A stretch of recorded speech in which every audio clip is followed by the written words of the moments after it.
very much for joining us. Now, most of you, or many of you, I should say, I've spoken to over the last 6 months on this project. We intended, as spoken to many of you towards the end of last year, we intended to put this out just after Christmas. Obviously, on the request from the sector and others, is that we don't put things out over the Christmas break, and so that was all sort of planned to go afterwards. But then, obviously, with once every 4 years in the public service, we get very disrupted by this thing called an election.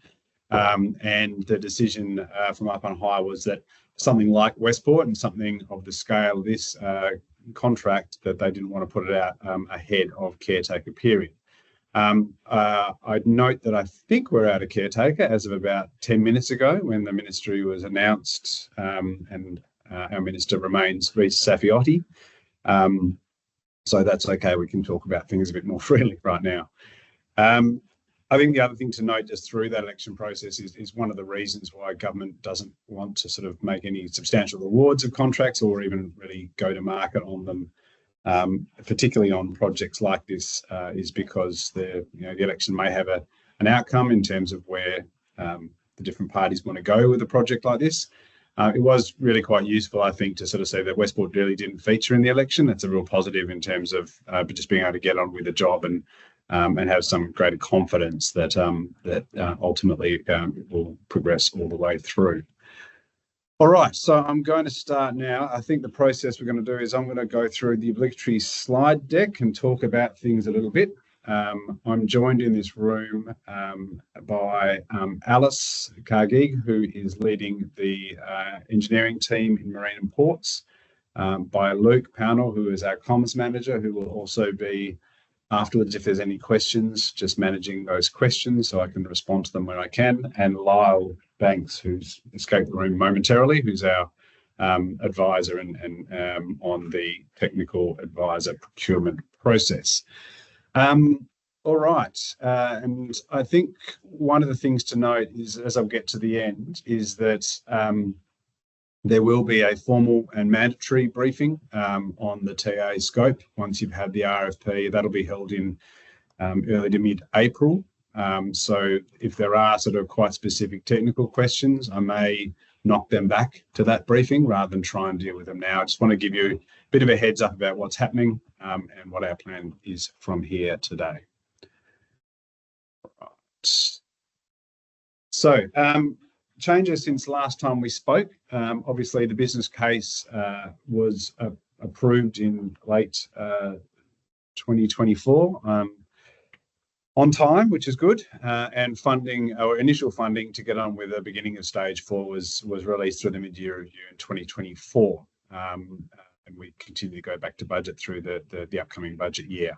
So that's good. It's given us the shot in the arm, and I think there's $270 million was allocated at that process for a range of different activities, inclusive of this, but not limited to it, of course, including a range of land acquisitions. We continue to be well progressed. I think we've purchased about 30 or 40 different properties, and we're in negotiations for most of the land in the port precinct as well. So those things are progressing fairly well to allow us to get on with the development of the project. As we move into stage 4, the goals, which you're all bored of hearing me talk about, but they are really important to Westport to make sure we actually create value for the state for the next century, not just a whole bunch of really fantastic concrete and steel. These things are going through a little bit of a rinse at the moment, just to sort of acknowledge that we've moved from a process of optioneering and sort of concept design in SCID through to a process of now setting up goals that are going to govern us through the next 10 years, which will include your processes in design, but also in construction. And it's really important that that final goal has been added, that we actually try and deliver a legacy to Western Australia from the unique scale of this program, both in terms of sustainability, in terms of innovation, in terms of a better workforce, which we are particularly tardy at in Western Australia, outside of leading the pack when it comes to Aboriginal involvement. And obviously we need to retain community confidence. So whoever's comes on board with our TA will obviously adopt these as part of their DNA, as it is ours, and continue to work with us on it. Other things that have happened, obviously, the Westport Roads integrated project team was awarded in Q4, and they're up and running, looking at Kwinana and Anketel. Obviously, Kwinana has been election commitment of both the Commonwealth and the state government for actual capital funding, so that may move forward. We'll move forward in our sort of time strategy for development as part of the Westport program. The EPA processes, the environmental processes are progressing well. The EPA approved the scoping documents which have been submitted, and we're moving on well with that. The Commonwealth process is also well underway. Interestingly, the Commonwealth has decided to go through a separate public environmental review process rather than a bilateral, which they normally do, or regularly do, I should say. So we'll be dealing with both the state and the Commonwealth rather than just dealing with the state, DOER and EPA on behalf of the Commonwealth. Marine physical investigations have largely wrapped up. We are building obviously trying to upscale a client-side capability, which is difficult when you're not allowed to appoint anyone in caretaker. But we've advertised some key positions, and we're slowly building our team to be a client-side a good client-side capability and a good client-side partner for yourselves and others. As I've discussed with you previously, Westport is not being managed from the point of having just a small reporting team and outsourcing the questions and the solutions and the outcomes to the market. We are very much operating in a collaborative and an integrated space because this is too important to the state. Both in terms of the output of it, but also in terms of the way we build it, in terms of environment and other activities. And there's a raft of site surveys from geotech to hydrodynamics and others which have been awarded or are being awarded as we speak. Now caretaker's over, and obviously a lot of this information will be available to the TA as we move forwards. In terms of the slide moved on. Thanks. In terms of the Marine and Ports Infrastructure Program, so you've seen this before. It is a considerable asset that we are looking to design, a considerable asset and a absolutely critical cog in the state and the nation's economy. So yes, there's a lot of infrastructure, but it is absolutely fundamental that this operates exceptionally well and exceptionally sustainably for the next century. So the new container port, access channels and breakwaters, we all need that up and running by the late 2030s, as announced by the state government in consideration of the business case. More immediately and potentially more concerning to me is the redevelopment of the Fremantle Port's Kwinana Bulk Terminal. You are probably all aware, and you've heard me say that it's ageing infrastructure. We need it to be replaced before 2032 based on the last asset condition reports. That is the only place we get Portland cement and clinker, I should say, into the state. So anyone who likes building things or engineering big things that need concrete, we really need this to be replaced on time so we can keep doing what we want to do. On the right-hand side, just again, an understanding that we are in definition at the moment. So the bold green areas are things we're funded to do. And at the end of this, informed substantially by your work through the TA, we will be submitting PDPs or PPRs to the State of the Commonwealth Government to seek the capital funding to build the projects. And that will be done over time, depending on the package we're talking about. In terms of how we work, it's always a reminder that Westport is a system. It is not just infrastructure. An infrastructure project is a multitude of infrastructure projects, and there's a multitude of non-infrastructure projects that sit on top of it to make it work. Therefore, collaboration is key. The key people and at the critical times working together is the only way we're going to succeed and do this. And it'll continue to be informed by industry. So this is not just a public road or a public rail line that the state government can inform the functional requirements of. We will continue to live our operator-led motto and engage with operators to make sure what we build for them to operate will work. You've seen the diagram on the bottom left a number of times. Obviously, it's about using the right expertise for the right part of the project to manage risk properly. Westport will again, govern the overall program of activities. There's a range of non-infrastructure, so whether it's commercial frameworks, policies, digitisation, environmental activities, training activities for to get more Noongar and women into the infrastructure sector, whatever it might be. The Landside program is being delivered by OMTID. Many of you would have been aware of the Westport Roads IPT, which is going on, and the Westport Rail IPT, which will be, we're looking at the timing of that. It may be later this year or potentially a bit later that would go out. We're just looking at both what comes out of the final state and Commonwealth elections in terms of rail projects, and we're also looking at some of the long lead time items, for example, the pipeline that exists alongside the rail line, in terms of we may need to bring that process and that project forward to make sure we've got enough time to deal with it. That's all being run out of OMTID, and Dominic Boyle is the Principal Project Director for that activity. Westport Marine Infrastructure, which will obviously be delivered by Westport in close collaboration with Fremantle Ports, and we'll see some of their staff popping up in our office along with the TA in the time with the Westport TA. And then the private infrastructure, Westport will be procuring that globally through global expression of interest or similar model for operators of both container terminals and the rail, if it is a single railhead. In terms of where this project sits, it's really important to differentiate it from SCID. SCID was a planning and a business case exercise looking at a system design approach for the entire trade network. The TA is not. The TA exists within the Marine and Ports project. And when I say it's not, I think it's a good thing because it's big enough. Westport is a collection of very big, complicated pieces of work, and it does need to be broken down into sensible spans of control and capacity. So within the Marine and Ports engineering team, which Alice leads, the Westport TA will sit, the geotech, site servos, the integrated delivery partner and construction planning will also roll out into that later on. I'll get back to that.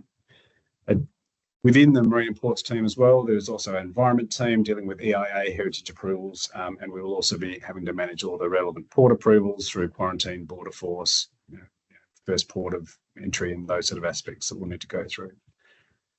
Sits along the Landside program, Landside sub-program, and then wider program management will provide targets for the TA and the constructors to work to, strategies we want you to participate in, manage controls and reporting, undertake the trade and the ship forecast and some of those wider activities, set up the commercial framework and other things.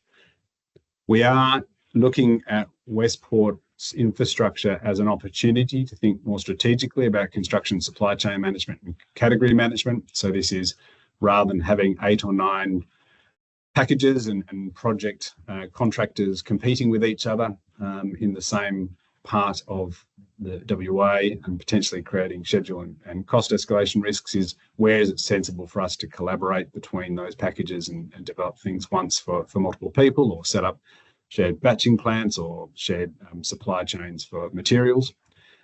So obviously some of the work that TA does in terms of quantities will be really critical for us to sort of think about that. Sitting over the top of all of this, the system design and operations team will be modelling the whole framework, so that the modelling work that the TA does will need to be done in a form that can be consumed by an overarching model, which will also consume the information out of the road and the rail models, just to be able to continue to test that efficiency and performance of the whole supply chain, to make sure that through the next couple of years, as we lock scope finally, is that we are certainly not diminishing, but I'd like to see us improve on some of the efficiency and some of the performance outcomes for container movements across the supply chain, and therefore cost reductions and emissions reductions. And finally, all of this is going to feed into our investment management team, who will be developing the project definition plans and PPRs for the state and Commonwealth government. So it is a reduction in the scope from the SCID down to really the design task that we need to be undertaking in the marine port space.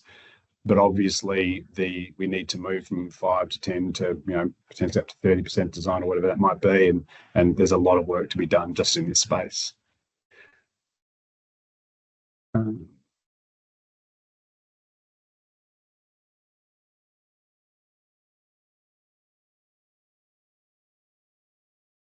I'm moving, but it's not moving on the screen. Okay. Stop sharing. Sorry, guys. I'll just. This happened the other day when I was briefing the board of Wreckfish West, and it got stuck on the dredging screen. It wasn't particularly where I wanted to land. Let's see how we go. Can you share, please, Luke?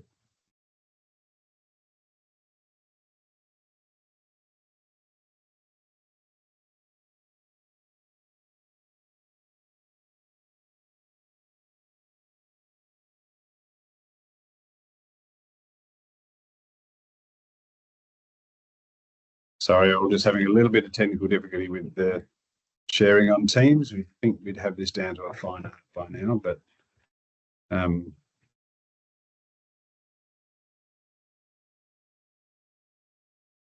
excellent. Does that work? Great.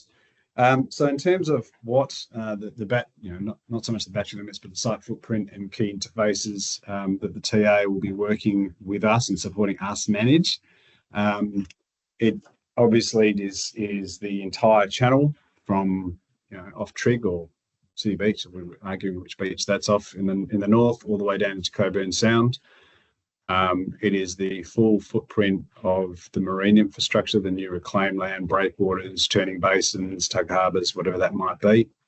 The container terminals, on-dock rail, and then the behind port activities. Now, this diagram probably could be improved, but it's effectively the box of land that sort of is bounded by that yellow box in the top left, and then by that dotted line on the right-hand side between the new marine infrastructure and effectively the rail line and Rockingham Road.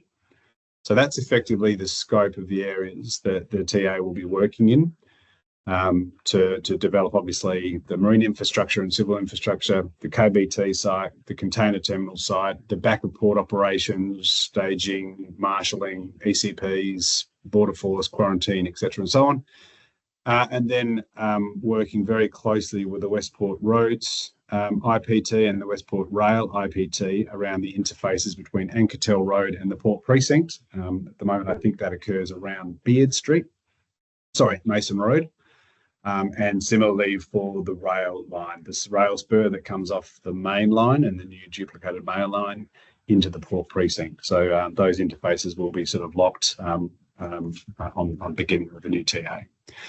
But the fun doesn't stop there, because as much as we'd like to sort of say we've got our scope locked away, there's other activities which continue to progress, and we're going to have to make sure we with your help, engage in those. So the first is obviously defence. So there's a lot of planning going on around what's going to happen in Henderson. We don't really know just yet. We don't think there's going to be dramatic impacts on the design of Westport due to that, but it's something we would need to manage. There's probably more implications environmentally and in terms of construction, materials, workforce, and those sort of things, but it's an important interface we will need to continue to explore, particularly as we're going to be using the Westport footprint as the sort of the pathway that submarines would come up and down through.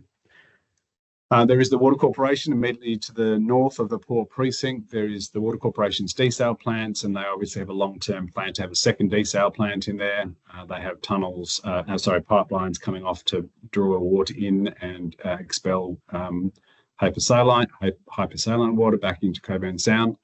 We'll be having to treat those activities and then work with the Water Corporation on how we fit a second desal plant into some land that's been set aside for them, because the land that they originally had planned is being consumed by Westport. So that interface will be something the TA will support us on. Obviously, Fremantle Ports, the Kwinana Bulk Terminal landside operations. So to be clear, it's probably an important statement. The KBT scope for us is all the marine and civil infrastructure from, as I like to call it, the high watermark west. So we will get functional requirements from Fremantle Ports in terms of what's required and at what point over the beach, if you like, to go into the landside operations. They are doing a substantial amount of planning about what the future landside operations will look like.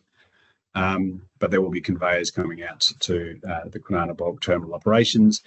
We will also, with your assistance, be designing not just the marine civil infrastructure and not just the handling equipment for performance, but actually all the way through to speccing out the operations and the handling equipment for KBT. That is different from the container terminals, where, as I said, we will be doing the modelling of container operations on the terminal to look at value management opportunities, look at performance improvements, and look at what specifications and functional requirements are required for the EOIs and the procurement of operators, but we obviously would not be doing their design for them. We obviously also will need to design the terminal in terms of pilings and others to support a likely outcome. So there'll be a lot of engagement between ourselves with you and the operators around how far we go in terms of that design, both for the rail and for the container terminals on top of the marine infrastructure. The other key interfaces for us is obviously there's a wonderful spaghetti junction of utilities in that sort of corner between the Port Precinct, Anquetil Road and the rail. So between yourselves, the Westport Rail, Westport Roads and the utilities, we'll be looking at an integrated planning approach to try and map out the utilities model and the utilities rectification strategy, so it's a bit coordinated and not everyone doing their own thing. And of course, there will finally be the Kwinana industries that sit around the port that we'll have to engage with quite a lot in terms of how their operations are going to be managed and affected, and any implications their trucking in and out of the Port Precinct may have on container movements, which you will need to model and help inform that system design approach. Slide. Oh, come on.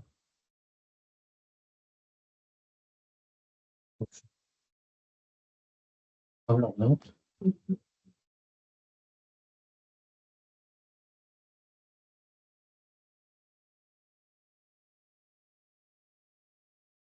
All right. No, okay. No one's sure who's driving the presentation, but it's working. Okay. So just to be clear, the purpose of this TA procurement is, first of all, to inform accurate and de-risked investment decisions. This will be one of the biggest investment the state and the Commonwealth governments have made in a single program of infrastructure. And we have all learned the lessons of underdoing design before that investment decision and not resolving all of the key risks, but also opportunities in the definition stage before you go and ask for money. So it's really important that we're going to be relying on you to genuinely work us through that process so that we can confidently go to the state and Commonwealth and say, this is how much it's going to cost. If you want to do A, B, and C, it's going to cost this much extra. If you want to save this much, we can save it through B, D, E, and F changes. But we really need to be clear with government about the accurate cost, and we need to sort of make sure we don't tread in the paths of other projects where they've had to be done quickly and we don't do enough upfront design.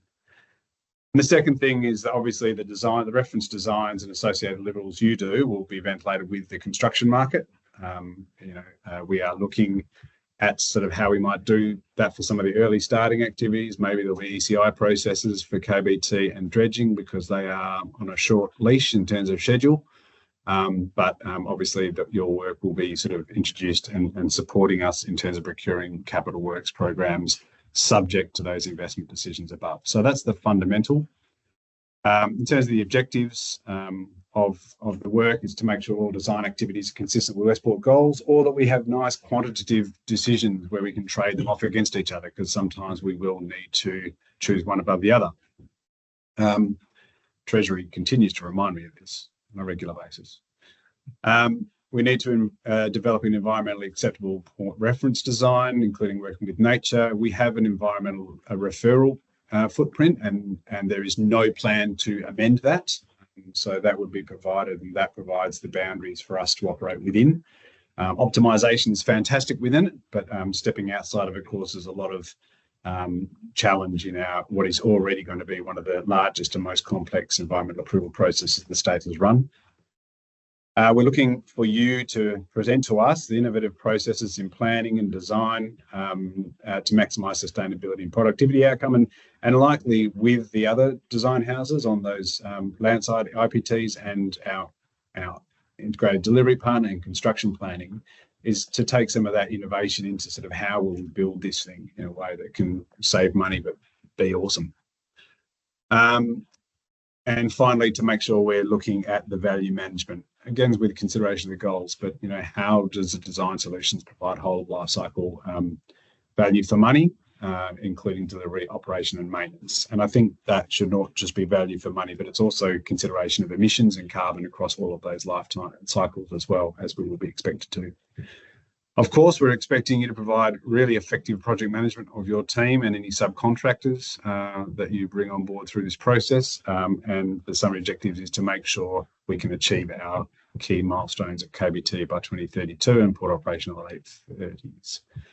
Now, in terms of the way we've gone about this, we're trying to make this a relatively fair and even playing field going into this procurement. There's been 2 programs of work previously, both the task force and then SCID.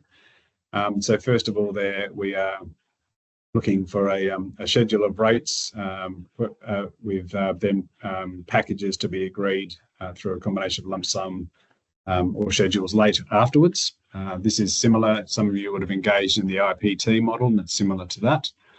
And then, so this refers to phase C, which I'll get to. So that'll be run for the first couple of phases to get us to that PDP stage, and then a format for any deliverables beyond phase C, as we potentially seek your support to continue to support us through the next 6-7 years after investment, will be determined as we go through that process. The duration, as we just indicated there's an initial term for 3 years for phases A to C up to the container terminal, PDP and beyond, and then ongoing support will depend on performance and as we go forward in that space. There will be opportunities for contract extensions as part of that. In terms of those phases, so ultimately, we're looking obviously to verify and plan the considerable amount of work that's already been done to date, both within SCID and a lot of other work that has been done by the Westport office or by others, inclusive of the scope or the early results from those site surveys which are currently out in the market. There will be a period there of design optimization. So how can we really look at value engineering, value management, how can we look at working with nature, how can we look at different ways of doing things. For KBT, that's not terribly long, a bit longer for the container terminal. I note that date for phase B for the container terminal is now, so I'm going to assume that that's a typo, and that should be 2027. Yeah. And then reference design for submissions through the PDP and otherwise at the end of stage phase C. And as I referred to, phases D and E are ongoing support for Westport based on performance. We hope that we are jumping in with a partner for life, if I can put it that way, and that we are generally going to be a partnership working through to get the best outcome for WA. In terms of key requirements, I mean, obviously the scope is largely design. You guys know that job as well as anyone, so we don't need to go into it. But some of those key requirements you'll see try to emphasise the importance of this being a system, emphasise the importance of what we believe the community is going to expect from this piece of work for them to support it when we get into a fairly contentious dredging and other program. And so we will be looking to people to be able to reflect back to us this, but also to provide a whole bunch of suggestions about how they think they could do it better and improve on what we've suggested. And that gets to some of the performance management through KPIs and KRAs. There will be some of those included in the brief, and the process we're going to run through procurement will allow people to come back with recommendations for how that could be done more effectively and better, because we'd love to end up with a relationship and a commercial relationship with someone that really reduces the amount of time we're spending on the commercials and really invests heavily in opportunities and solution finding. Everyone try and move on one slide, please.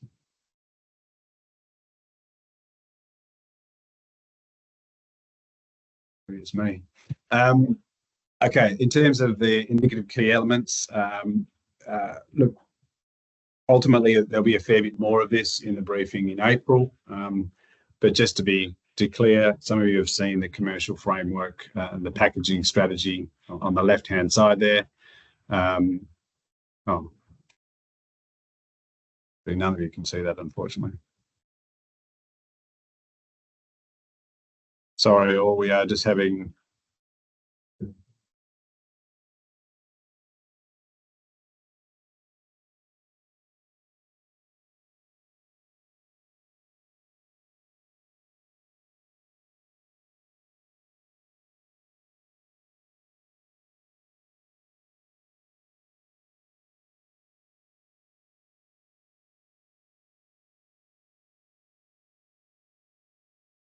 someone's got that. That's showing for everyone. Okay, great. So, ultimately,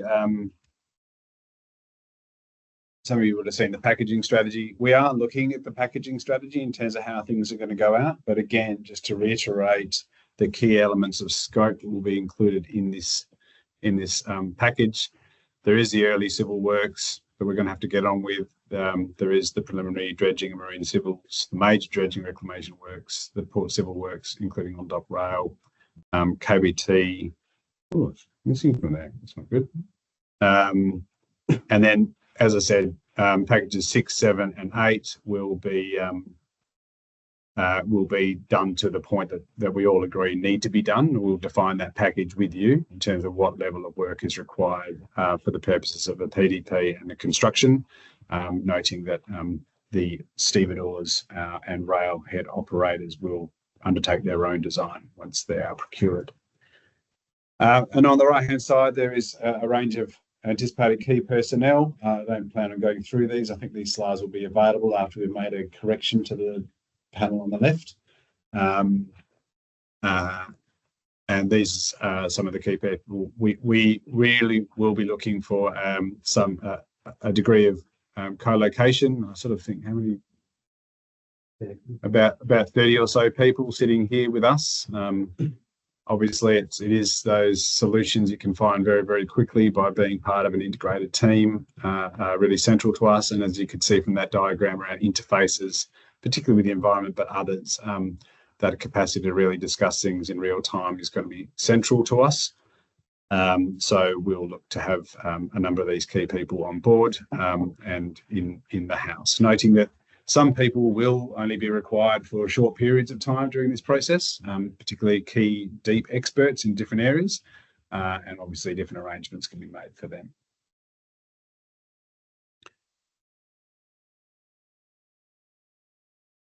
And finally, in terms of the timeline from here, so RFP would be released within the coming fortnight. There will be a mandatory TA briefing session for those who want to participate in mid-April before everyone goes on holidays with their families. May, the RFP closes. The two-step process, and throughout there will be the evaluation, which we're really focusing on people, on expertise of the companies and the understanding of the scope and the methodology and the approach. Shortlist of respondents will be invited to participate in workshops. And then contract award is likely to be in quarter4, very, very, very front end of quarter4. I wanted quarter3, but I'm told it has to be early quarter4. 2025, and we will move heaven and earth to bring that forward as much as we can. But this is the state government, and we do have our processes that we need to run through. And so that's when integration will begin, and we'll get on with phase A. Right, so now we will again make these available as discussed once we've tweaked a few slides. And so now I guess I'm happy to answer any questions that people have. I will lean on Lyle in particular if something comes up, and if they do get quite specific, we may just say, well, can we get to that once you've had a chance to review the RFP document in a couple of weeks, and we have that mandatory session in April.